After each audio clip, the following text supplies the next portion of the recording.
Excellence Martin Fayoulou, candidat numéro 4, soldat du peuple. Martin Fayoulou, notre président. L'espoir du peuple. Biso, Tolanda seye, to vote seye. Martin Fayoulou, président.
Le commandant du peuple a le biboye que Bandekowana au Basala qui n'a une déclaration commune.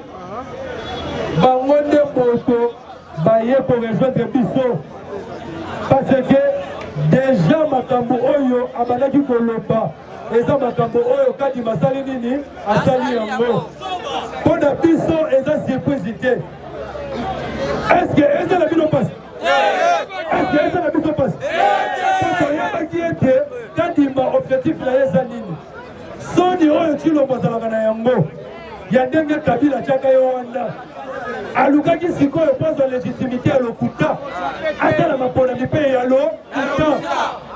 Mais le col là, Babatouana, ils vont dimenter. Yango Mondi, et c'est là qui t'ont quota pour la copie de Sabolumbu dans Bawatokani. Yango n'a pas mis de la bombe de Moko. Papa, c'est là, bon, le président a le biboye. Mais il n'y a pas encore de message. Il y a un clôturé.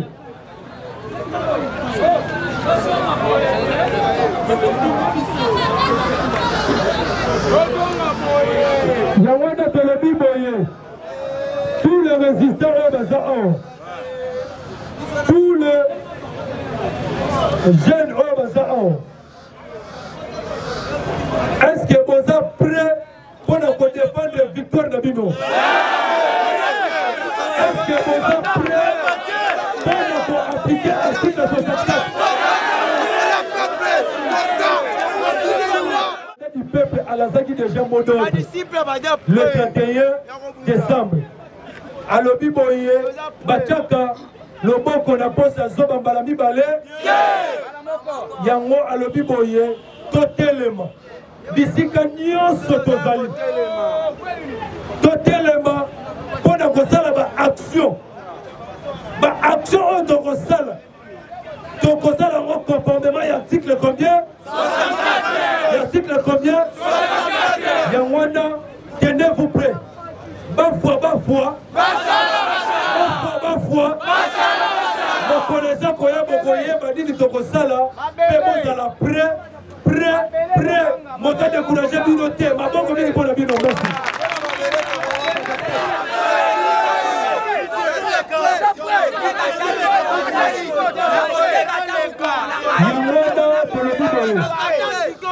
Le président élu, le commandant du peuple, alors Kitoya, pour le Toyo comme message Oyo.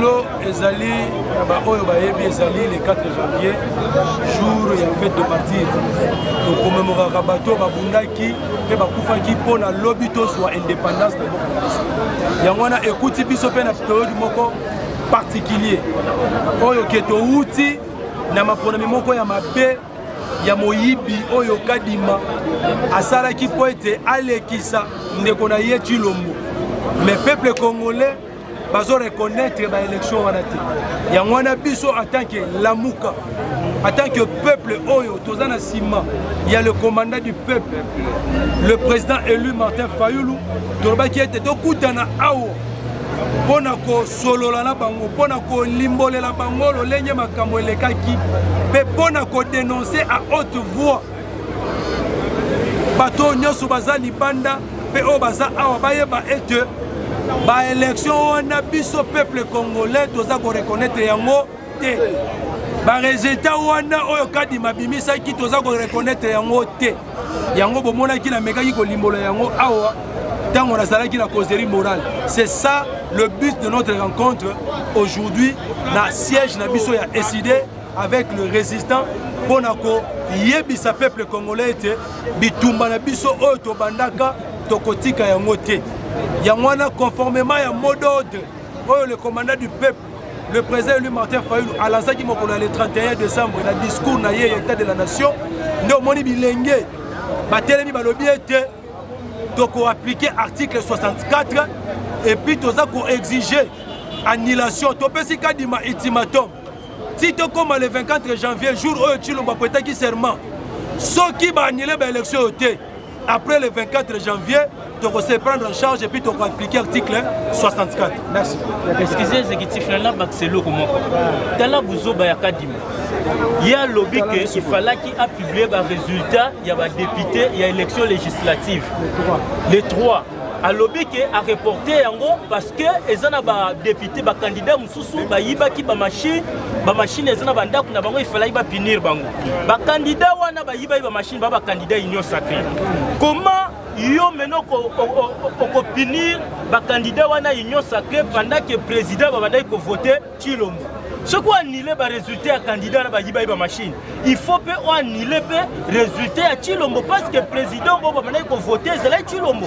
Comment ils ont publié les résultats à Tshilombo, mais il y a des députés qui faut punir Bango.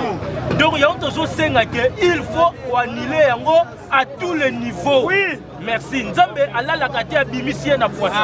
Merci. Je reviens maintenant sur votre question. Si tu me un peu sur les opposition, tout le monde qui avant l'élection opposition yengi bimisa candidat comme et simba kité lelo oyo Kadima a publié l'élection ya Mugibi et opposition nangambu ya le président Martin Fayulu banga basanga na to beta lisolo ya se passe awa est-ce que kobimisa moko ya malamu ekobimisa loko mo malamu donc on a ça opposition bona kobimisa candidature commune ya mwana tende mutu ekosala ete candidat oyo tokobimisa na élection ya munde ya munde balekise pa Kadima.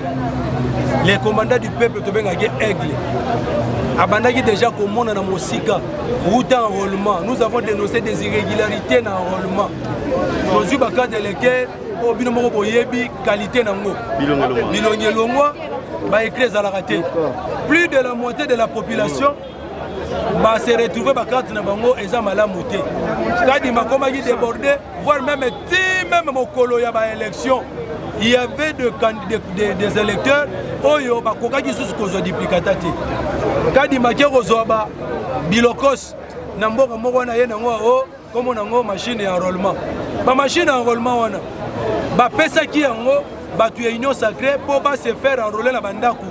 C'est par là maintenant qu'il y a eu déjà des électeurs fictifs parce que ba machine ya enrôlement na ba centre d'enrôlement yango ekomaka le jour à vote ba centre de vote na ba bureau de vote tu expliques yango bato que avant que nous soyons ma ponami comme tu dénonces ba irrégularité na enrôlement wana et sengaki na biso to sala audit moko fiable ya fichier électoral Kadima moni soki ba sala audit ya fichier électoral to koyeba ba fictif baza wana pe to kolongola bango Kadima boyaki yango wana tozoki mokano tolobi ete soki Kadima aboyi kosala audit ya fichier électoral wana biso tokokende maponami wana te ngai oyo nazoyebisa bino toza moko ya bato oyo tozalaki bakandidat député na lingomba ya Lamuka mais toboyaki kodépose mpasi namonaki ete nakolinga te bana ya funa bakende kovote ngai ebele mpe na nsima bahumilie ngai bapesa ngai deux fois au profit ya moto okuti bavotaki te mpo aza moto ya union sacré connaissance ela nde todéposaki te maintenant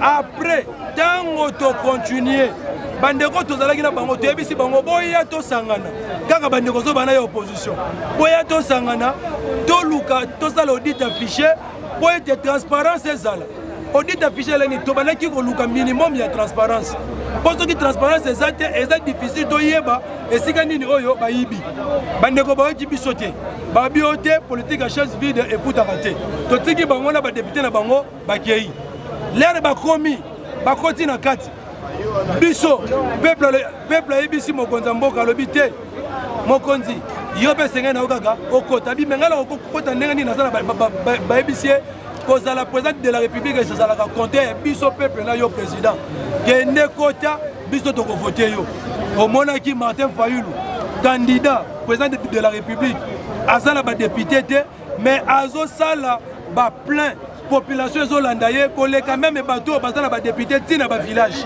c'est pour vous dire que peuple azalaki attaché na ye nalingi na limolo na yo boye mpo na makambo ya candidature commune peuple congolais na 2023 asengaki te ke bakandidat basangana mpo na babimisela biso mutu moko ezalaki awa na novembre na 2018 nde peuple tomelaka mbondo na mutu lelo aza na malédiction oyo babengi ndeko Chilombo abalapaka ndai liboso na biso awa Chilombo aza sous la malédiction ndenge aza wana amelaka mbondo awa devant le peuple tolobaka ete parmi bino mutu akotrahi peuple akozala maudit ndenge azalaka wana il est sous la malédiction bango na bakamere. Pourquoi? Parce que le peuple a été tout sangana tout mis à Moutoumoko. Mais malgré tout mis à Moutoumoko, autolégisera le commandant du peuple. Est-ce que le peuple Mouto est mis à candidat commun? Yé Moutazoka te, yé Moutazoka. Mais pourquoi si vous Moutouana exerce le pouvoir? Parce que basala qui braquage électoral, l'olenge basala 2023. Il y a un point de limon dans mon coup c'est zabouille. Ata soki na 2023. Fayula lo bakaete nazo soutenir Katumbi. Ndenge bango babana ki ko linga pe kozela. Alabité to soutenir yé. Peuple oyo kakaye to ngaki to voter Katumbi. Mais après to ngaki to sala toujours la même scénario parce que l'élection c'est déjà préparée à l'avance. Donc la fraude était déjà préparée. Mouto nyoso tout ngaki to pona. Aleka président na l'élection de 2023 kadi maningaka bimisaye te. Yangwana tolobi boye. Comme babanaki koyoka te lelo sikoyo opposition wana baye ko comprendre que le président Martin Fayulu avait raison parce que ce qu'il disait avant c'est ce qui est accompli. Yangwana moni biso lelo to sangana ki awo na bilenge na ba maman na ba papa mokolo le 4 janvier comme ezali fête de martyr. Bona koyebisa bango message outé par le commandant du peuple le président Martin Fayulu a lancé mot d'ordre à lobi boye. Kadima a organisé les bisous un simulacre d'élection, c'est-à-dire les élections T. Oyo a fabriqué des résultats pour la relégation de Gonaye Chilombo. Pour na kopesa bibonga ebele na batu ya union sacrée.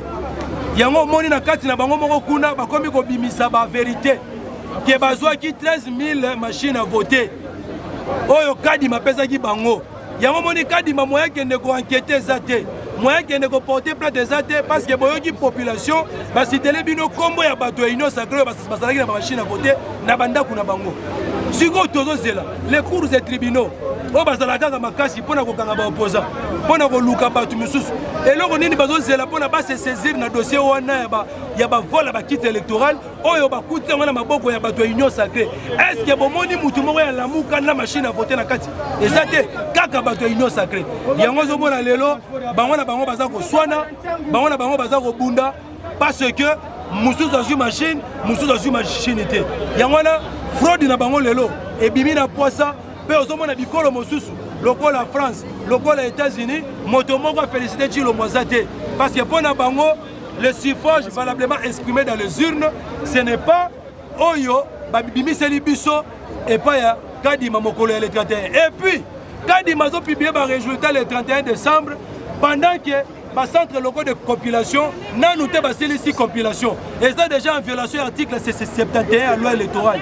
Kadima a violé ce article mususu article oyo y a nini, comment dirais-je, il y a concernant le jour férié. Le 20 décembre, c'est un jour férié. La constitution et la loi électorale est claire. On organise les élections les jours fériés ou bien les jours, comment c'est-à-dire, ou bien dimanche. Mais hier, on a décrété les bisous fériés le 20 décembre. Par le but que les jours fériés décrétés, non, ou bien à décréter, non. Les jours fériés, le 4 janvier, les jours fériés, ils sont officiels dans la biso. Ce que mon ami qui a le 20, à l'ingaka comme la Cour constitutionnelle, pour un report, le 4.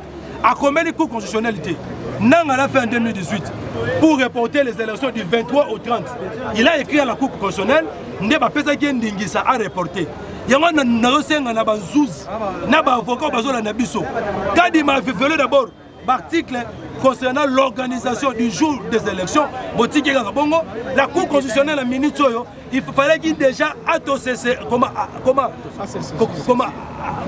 saisir un dossier pour que l'élection soit irrégulière et puis aboya ba résultat mais lelo bazo de la biso donc il ne déposer requête il y a contestation il y a ba résultat et ça lokola muto yo oyebi que élection ezalaki na ngote mais aucun si ko tokende ko déposer requête pour ne contester ba résultat ba élection nini parce que pour na biso ouais ça la mesa ba élection té ya ngwana pour na ko chiter to lobi boye peuple congolais biso conformément à un mot d'ordre lancé par le commandant du peuple, le président élu Martin Fayulu, nous allons descendre dans les rues de Kinshasa. Vous avez vu pendant que nous sommes ici, la police est venue pour nous intimider. Ils sont là partout, ils sont lourdement armés. Mais on a dit ici que non, on ne va pas cesser. Yokabouya, Naba milice n'a eu de pèse, parce qu'il faut bien les citer. Yokabouya Naba milice n'a eu de pèse. Yeba que les champagnes que vous avez ouvert les 31 les premiers, c'est célébrer une bonne année. Elle a dit victoire au côté. La vraie victoire est dans le peuple. Conformément à l'article 5, la souveraineté appartient au peuple. Elle est dans la Kazati, elle est dans la Cour constitutionnelle, elle est dans la police. Moutaza Nicolo peuple a zaté. Là, on va appliquer l'article 64. Et là, on va et puis biso moko to récupérer souveraineté na biso et puis to repesa pouvoir na biso na moto auto lingi ba élection oyo to yebi yango té et puis to pesi bino ultimatum on prêtaka serment le 24 janvier après avoir reçu la hold up na yo na Kabila le 24 janvier oyo bona nanga très bien bokanga longi na ngai bino bato ya Chilombo Yokabouya na ministre ya UDPS bokanga biso très bien bato moni baza ao nous sommes déterminés. S'il faut mourir pour le Congo, nous allons le mourir. S'il faut se servir pour le Congo, mais on peut gérer des Namboka Oyo. Donc on ne même pas un seul jour de plus. Il n'y a pas un autre action. Même partout. Je vous remercie. Votons tous Martin Fayulu, candidat numéro 4, soldat du peuple. Martin Fayulu, notre président. L'espoir du peuple. Biso, Tolanda seye, to vote seye. Martin Fayulu, président.